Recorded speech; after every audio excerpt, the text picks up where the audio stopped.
The police dog sat down in the middle of the cold street and refused to move, his powerful body frozen like a statue, his eyes locked on a little girl who could barely stand on her own feet. And in that silent moment, something invisible but extraordinary began to unfold, something that would soon shake an entire city and reveal a truth no one was prepared to face.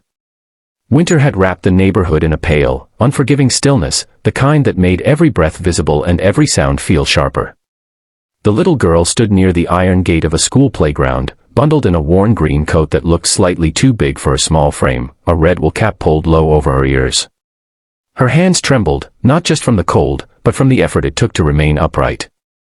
Across from her sat the police dog, a large German shepherd wearing a black harness marked clearly with the word police, his leash hanging gently from his mouth as if offering it to her. Officers nearby tugged lightly, then more firmly, confused and increasingly uneasy, but the dog would not budge. He did not growl, bark, or show aggression.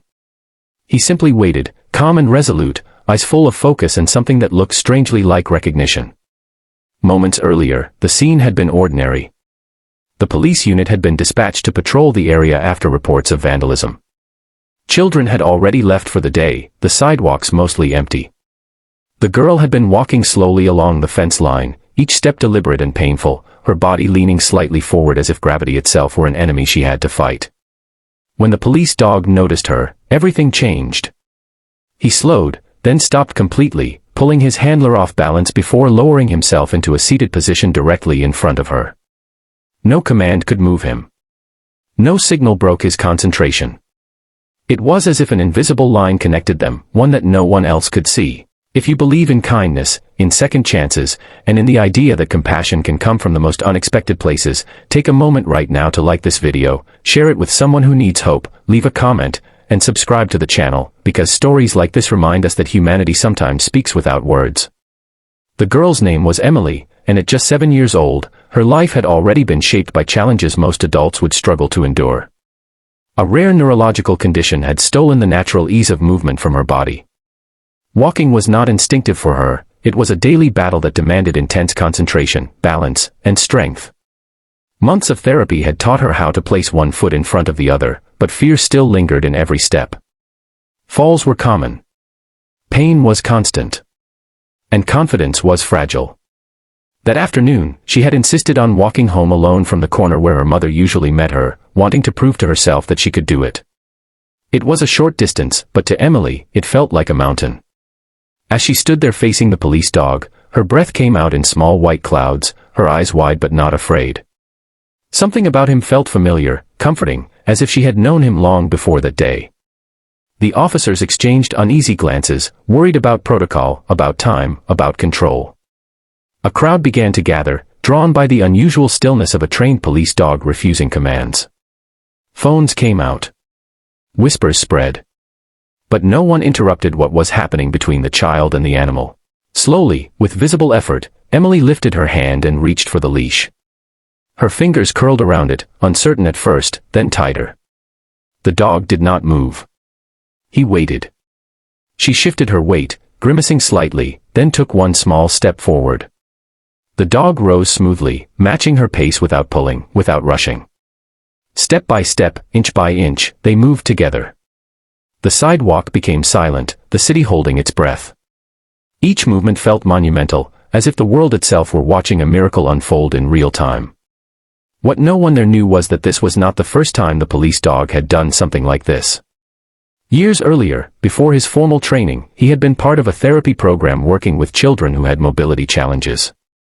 During those months, he had learned patience, sensitivity, and how to adjust his strength to the fragile rhythms of human struggle. He had learned how fear smelled, how determination felt, how hope sounded in the breath of a child taking a painful step forward. When the program ended, he was reassigned, his past quietly filed away as irrelevant to his new role. But dogs do not forget. They carry their memories not in words, but in instincts deeper than training. As Emily walked him, something changed inside her.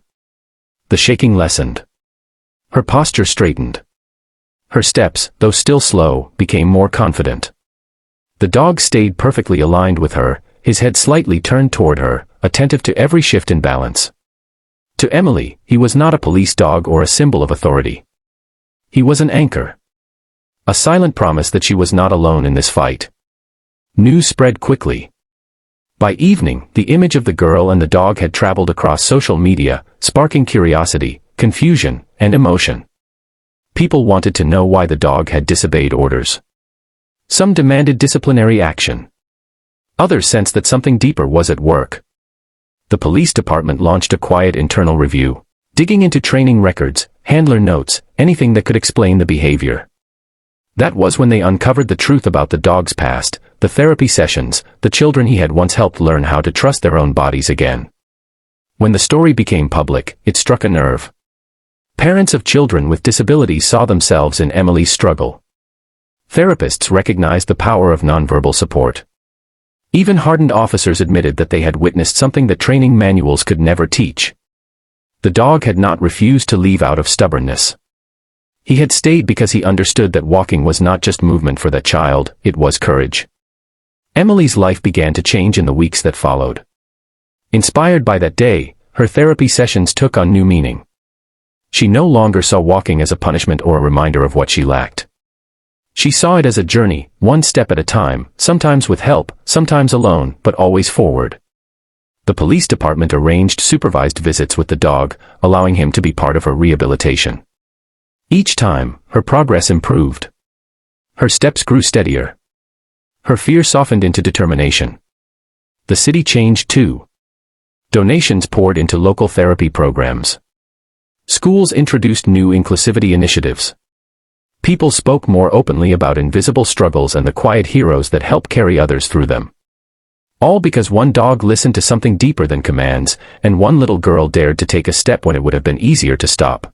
As the seasons shifted and the snow melted away, Emily walked more confidently through the same streets that once felt impossible.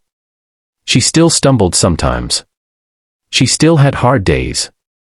But she carried with her the memory of that cold afternoon, of a powerful animal who saw her not as fragile, but as capable. That belief became her strength.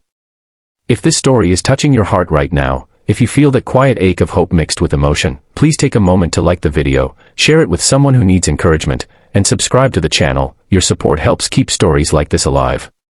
Before this story ends, leave a comment below and tell us what this moment made you feel, because your words matter more than you know. The police dog eventually returned fully to duty, but he was never quite the same in the eyes of those who knew the truth. He was no longer just an enforcer of rules or a symbol of control. He became a reminder that compassion is not weakness, and that sometimes the most powerful act is simply to stay, to wait, and to walk beside someone until they believe they can move forward on their own. And somewhere in the city, a little girl kept walking, step by step, carrying a truth that shocked everyone who witnessed it, that healing often begins not with force, but with understanding, and that even in a cold world, warmth can appear in the most unexpected form.